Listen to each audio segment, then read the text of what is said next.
guys, good evening all of you. Welcome to this session on YouTube channel Biology Teaching Center. Your educator Dr. Akhileshwar Kumar. Today we'll be talking about development of endosperm in angiospermic plants and their types. तो आज के session में हम लोग मुख्य रूप से भ्रूणपोष, जिसे हिंदी में कहते हैं भ्रूणपोष क्या है, भ्रूणपोष का डेवलपमेंट कैसे होता है, इसके क्या टाइप हैं, इसके क्या फंक्शंस हैं, इसी के बारे में डिटेल में आज के सेशन में हम लोग चर्चा करेंगे। तो अब देखते हैं कि एंडोस्पर्म क्या है।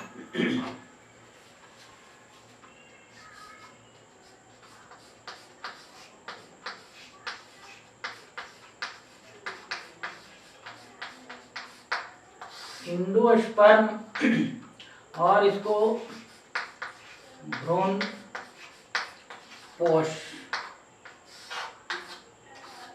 भ्रूणपोष, पोष मतलब न्यूट्रिशन, भ्रूण इम्ब्रियो, इम्ब्रियो जो होते हैं जब सीड में स्थित होते हैं और वही जो है एक्टिव होकर के जो है सो जर्मिनेट करके नया प्लांट डेवलप करते हैं। तो इम्ब्रियो डेवलपमेंट के लिए जो न्यूट्रिशन प्रदान करता है वो आपका एंडोस्पर्म कहलाते हैं, भ्रूणपोष कहलाते हैं। और भ्रूणपोष समझने के लिए सबसे पहले जो है आपको यहाँ पर समझना होगा, ये आपका एम्ब्रियो सैक, एम्ब्रियो सैक को आपका भ्रूण कोष बोलते हैं। ये आपका दो अलग टर्म है, यहाँ पर भ्रूणपोष और यहाँ पर भ्रूणकोष, जिसे इंग्लिश में यहाँ पर एम्ब्रियो सैक कहते हैं। मतलब एंडोस्पर्म का डेवलपमेंट आपका भ्रूणकोष में होता है, माने भ्रूणकोष में ही आपका भ्रूणपोष डेवलप्ड होते हैं, हिंदी में समझना। तो भ्रूणपोष और भ्रूणकोष में दोनों में डिफरेंस है। भ्रूण एम्ब्रियो सैक और भ्रूणकोष 7 सेल्ड स्ट्रक्चर जो ओव्यूल में होते हैं वो आपका भ्रूणकोष कहलाते हैं। और आफ्टर फर्टिलाइजेशन, निषेचन क्रिया के बाद जब पोलर न्यूक्लियाई, जिसे सेकेंडरी न्यूक्लियस और जनरेटिव सेल्स बोलते हैं, और मेल न्यूक्लियस फ्यूजन के बाद जो प्राइमरी एंडोस्पर्म न्यूक्लियस बनते हैं, जिससे ये आपका ये एंडोस्पर्म डेवलप्ड होते हैं। तो यहाँ पर एम्ब्रियो सैक के बारे में जानना है कि ये 7 सेल्ड स्ट्रक्चर्स होते हैं ये आपका, और बीच में ये होता है मेल, यहाँ पर इसको सेकेंडरी न्यूक्लियस बोलते हैं, सेकेंडरी न्यूक्लियस। सेकेंडरी न्यूक्लियस का जो फॉर्मेशन होता है वो आपका 2 पोलर न्यूक्लियाई, 2 पोलर न्यूक्लियाई से होता है, और प्लस आपका एक मेल गैमेट्स, मेल गैमेट्स, और ये जो है आपका बनता है एंडोस्पर्म, एंडोस्पर्म। ये जो है आपका 2 पोलर न्यूक्लियस, ये आपका शुरू में जो है बिगिनिंग में आपका 2n होता है, तो ये 2 पोलर न्यूक्लिया मतलब आपका 2n प्लस मेल गैमेट, ये आपका 3n। फर्टिलाइजेशन के बाद यह जो है 3n होता है, माने एंडोस्पर्म हमेशा जो है सो 3n इन एंजियोस्पर्म, आवृत बीजी पौधों में। लेकिन जिम्नोस्पर्मिक प्लांट्स में, अनावृत बीजी पौधों में यह हेप्लोइड होते हैं, और इसका जो फॉर्मेशन होता है फर्टिलाइजेशन के पहले हो जाता है। और ये भ्रूणपोष का जो निर्माण होता है आवृत बीजी पौधों में, एंजियोस्पर्मिक प्लांट्स में, वो आपका फर्टिलाइजेशन के बाद होता है। चूंकि ये आपका जो सेकेंडरी न्यूक्लियस है उसके साथ एक मेल गैमेट का फ्यूजन होता है, तो इसके बाद वह एंडोस्पर्म का फॉर्मेशन होता है। और यह सेकेंडरी न्यूक्लियस का फॉर्मेशन जो है 2 पोलर न्यूक्लियाई से होता है, एक ऊपर से और एक नीचे से, दोनों का यह फ्यूजन होता है, इसलिए यह 2n होता है। और एक मेल गैमेट जो आपका n होता है, तो ये आपका 2n प्लस n मिलकर के ये 3n आपका ये ट्रिप्लोइड होता है। और यही यहाँ पर ये एक सेल है, एक सेल और प्लस आपका एक मेल न्यूक्लियस, और ये जो है आपका एम्ब्रियो बनता है। और यह एम्ब्रियो जो है आपका 2n होता है, और इसके डेवलपमेंट के लिए इससे जो है तो आपका न्यूट्रिशन मिलता है। तो हम इस तरह से कह सकते हैं कि endosperm is nutritive tissue for developing embryo. Endosperm जो है एम्ब्रियो डेवलपमेंट के लिए वैसा टिश्यूज हैं, ग्रुप ऑफ सेल्स होते हैं जो आपका डेवलपिंग एम्ब्रियो के लिए, विकसित हो रहे एम्ब्रियो के लिए आपका न्यूट्रिशन प्रदान करता है। तो इसको समझने के लिए ये आपका एम्ब्रियो सैक के बारे में जानना जरूरी है, जिसे हिंदी में कंफ्यूजन होता है भ्रूण कोश एंड भ्रूणपोष। भ्रूणपोष, पोष माने समझना है पोषण देना, न्यूट्रिशन। कोश माने सैक लाइक स्ट्रक्चर, जिसमें आपका 7 सेल्ड स्ट्रक्चर्स हैं। कोश माने सैक लाइक स्ट्रक्चर, सैक थैला नुमा स्ट्रक्चर। तो थैला ये हुआ जिसमें आपका 7 सेल स्ट्रक्चर है, और पोष का मतलब आपका जो पोषण प्रदान करता है, न्यूट्रिशन प्रदान करता है। तो इस तरह से हम दोनों में डिफ्रेंशिएट कर सकते हैं, और इस टर्म को हिंदी में हम याद रख सकते हैं, भ्रूणपोष एंड भ्रूणकोश, एंडोस्पर्म एंड एम्ब्रियो सैक। तो अब हम देखते हैं कि इसका डेवलपमेंट कैसे होता है। ये आपका है यहाँ पर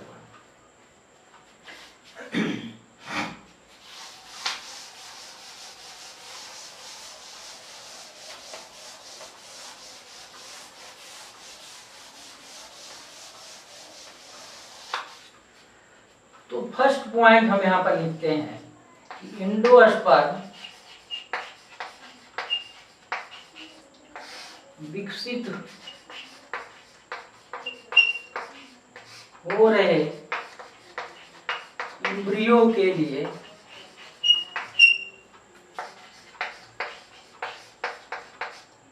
न्यूट्रिटिव टिश्यू होता है। न्यूट्रिटिव मतलब आपका पोषण युक्त न्यूट्रिटिव टिश्यू होता है। ये आपका इस तरह से इसका निर्माण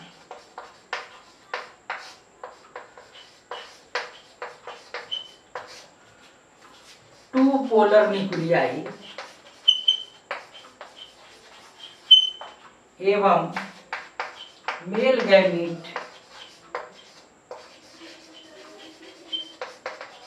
के फ्यूजन के फलस्वरूप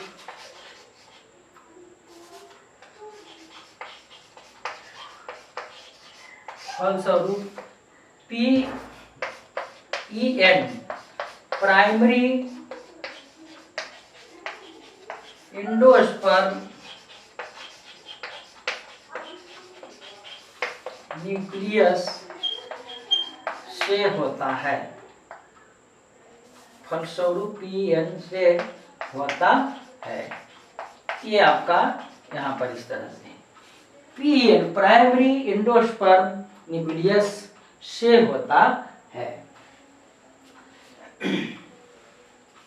तो यहाँ पर समझ रहे हैं कि एंडोस्पर्म जो है विकसित हो रहे एम्ब्रियो के लिए न्यूट्रिटिव टिश्यू होता है।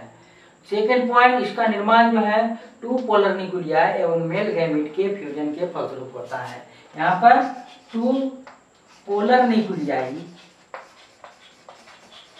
प्लस मेल गैमीट आपका एंडोस्पर्म बनता है। ये आपका, और यह जनरली जो है आपका 3n होता है, याद रखना है। इस तरह से ये आपका एंडोस्पर्म हुआ।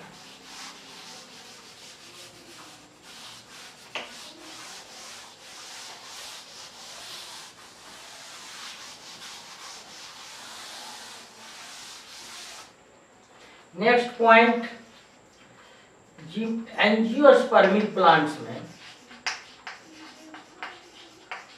एंजियोस्पर्मिक प्लांट्स आवृतबीजी पौधे हैं।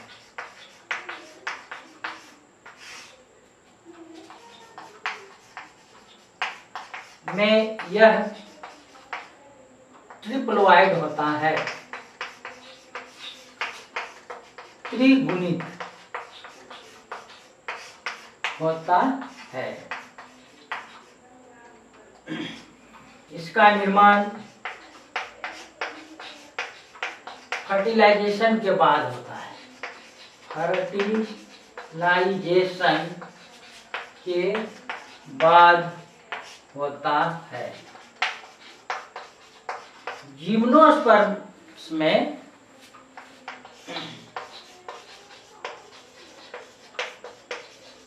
जिम्नोस्पर्मिक प्लांट्स मतलब अनावृत बीजी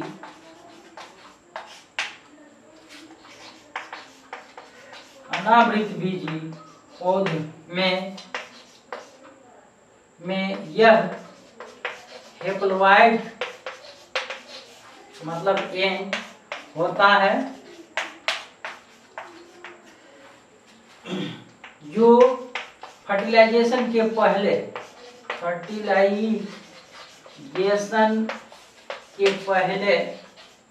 विकसित होता है।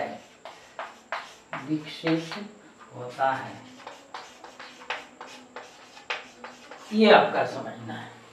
इस एंजियोस्पर्मिक में यह आपका ट्रिप्लोइड होता है और यह फर्टिलाइजेशन के बाद होता है।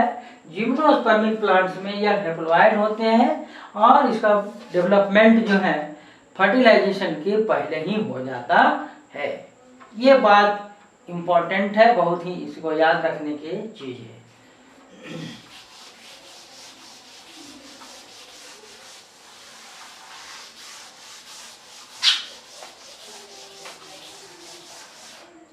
नेक्स्ट पॉइंट, कुछ एंजियोस्पर्मिक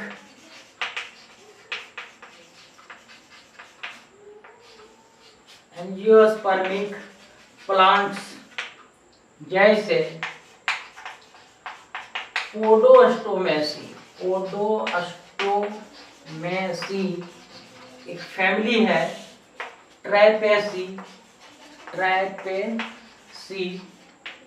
एवं ऑर्किडेसी। कुछ एंजियोस्पर्मिक प्लांट्स जैसे पोडोस्टोमेसी, ट्राइपेसी एवं ऑर्किडेसी फैमिलीज के पौधों में इंडोस्पर्म अब्सेंट होता है। इसमें जो है एंजियोस्पर्मिक होते हुए भी इसमें इंडोस्पर्म का फॉर्मेशन नहीं होता है। ये तीन ट्राइपा का मतलब सिंघाड़ा होता है। ट्राइपेसी फैमिली के अंतर्गत जो आपका पानी फल सिंघाड़ा होता है वो इस फैमिली के अंतर्गत आता है। उसी तरह से ऑर्किडे प्लांट्स हैं जो इपीफाइटिक प्लांट्स हैं। वैसे प्लांट्स जो अपना सिर्फ शेल्टर के लिए, आवास के लिए दूसरे पौधे पर रहता है, जो आर्किड कहलाते हैं, जो आपका पैरासाइटिक इपीफाइटिक प्लांट्स बोलते हैं, जो अपना न्यूट्रिशन स्वयं करता है, सिर्फ उस पर वह रहता है, तो उसे इपीफाइटिक प्लांट, अधिपादक प्लांट्स कहते हैं। तो ये सब में जो है आपका एंजियोस्पर्मिक प्लांट्स का उदाहरण है, लेकिन इसमें इंडोस्पर्म का फॉर्मेशन नहीं होता है। ये आपका कुछ आवर्तबीजी सीड्स में एंडोस्पर्म एम्ब्रियो डेवलपमेंट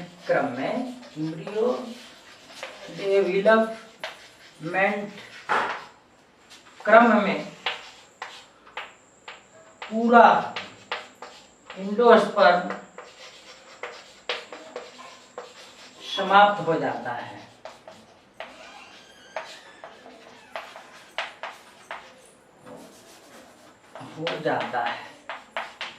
ऐसे सीड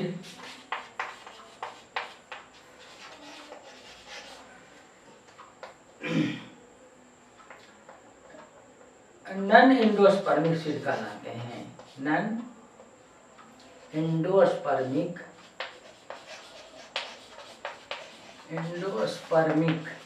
सीड्स मतलब आपका अभ्रूणपोषी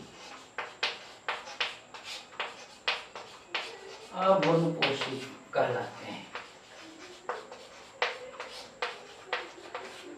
ये आपका कुछ और है।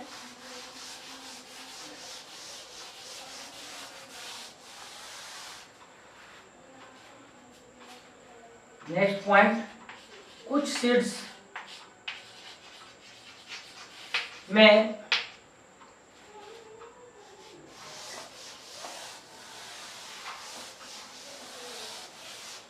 एम्ब्रियो डेवलपमेंट क्रम में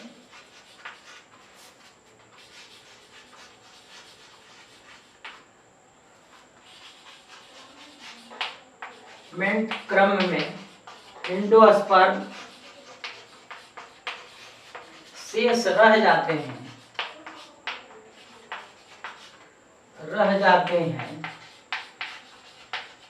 एंडोस्पर्मिक सीड कहलाते हैं। एंडोस्पर्मिक सीड्स, और इसको बोलते हैं भ्रूणपोषी कहलाते हैं। अब इस तरह से दो तरह के सीड्स होते हैं, मतलब एक आपका बोले नॉन एंडोस्पर्मिक, इसका जो एग्जाम्पल हुआ आपका मटर, सेम, ये सब में हुआ। और आपका एंडोस्पर्मिक का एग्जाम्पल आपका राइस, मेज, कोकोनट, ये सब आपका। तो इस तरह से आपका नॉन एंडोस्पर्मिक और एंडोस्पर्मिक ये सीड्स इस तरह से होते हैं।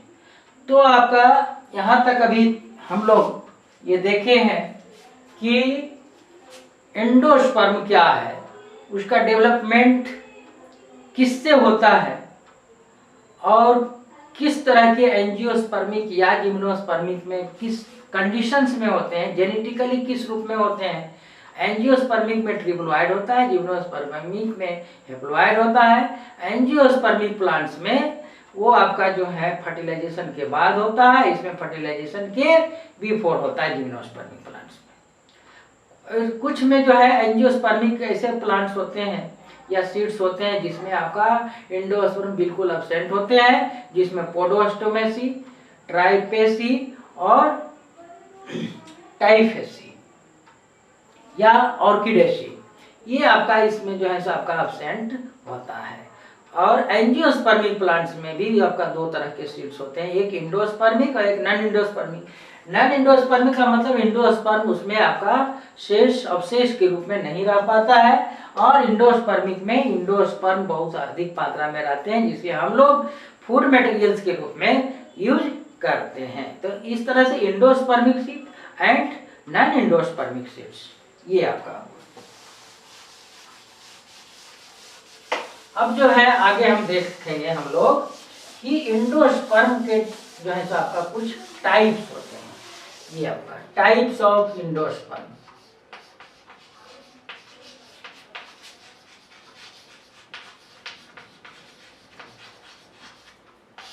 इंडोस्पर्म का टाइप, फर्स्ट टाइप जो है आपका न्यूक्लियर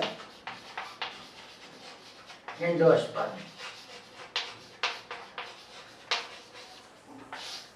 केंद्रकीय भ्रूणपोष।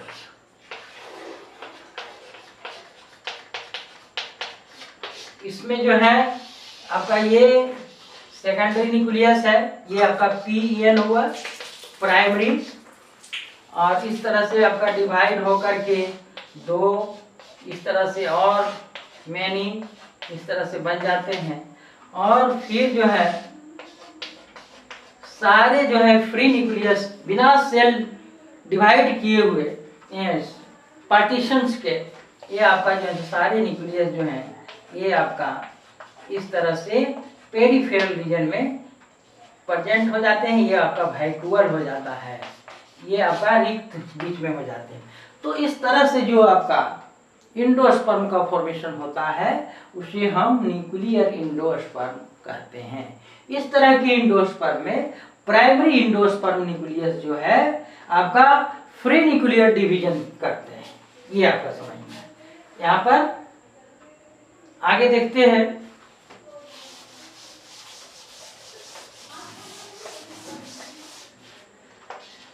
इस तरह के एंडोस्पर्म में PEN फ्री न्यूक्लियर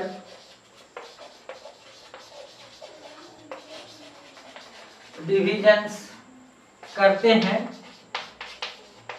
और इस तरह ये मैनी न्यूक्लियाई का फॉर्मेशन निर्माण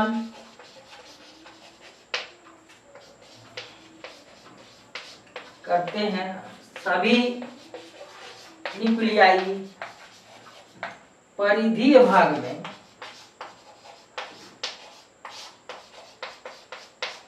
व्यवस्थित हो जाते हैं।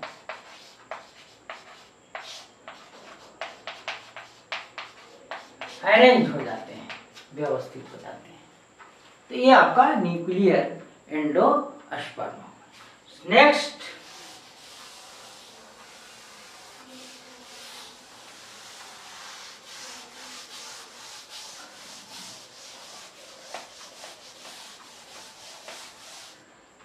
सेकेंड जो टाइप है वो आपका है सेल्यूलर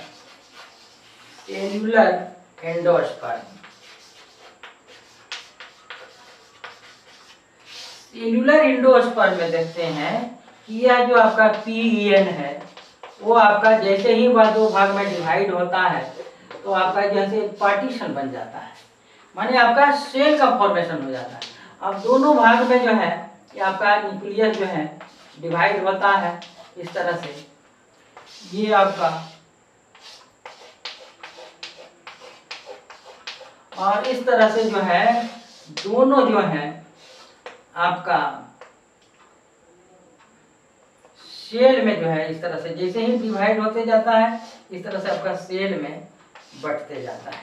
इस तरह से इस सेल में बना, ये डिवाइड हुआ इस तरह से, फिर डिवाइड हुआ, फिर आपका इस तरह से बहुत सारे सेल में बढ़ जाते हैं। तो ये आपका सेल्यूलर हो गया।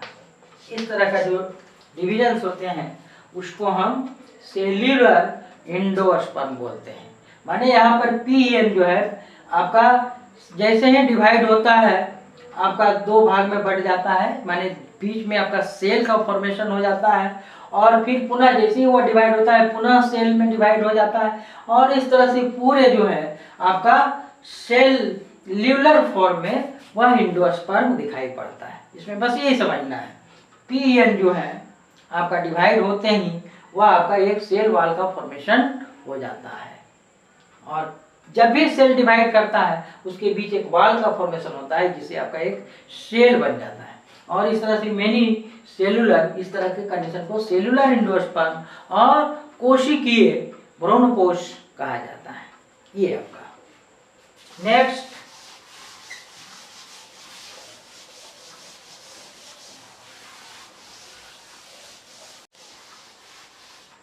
तीसरा जो टाइप है वो आपका हेलोबियल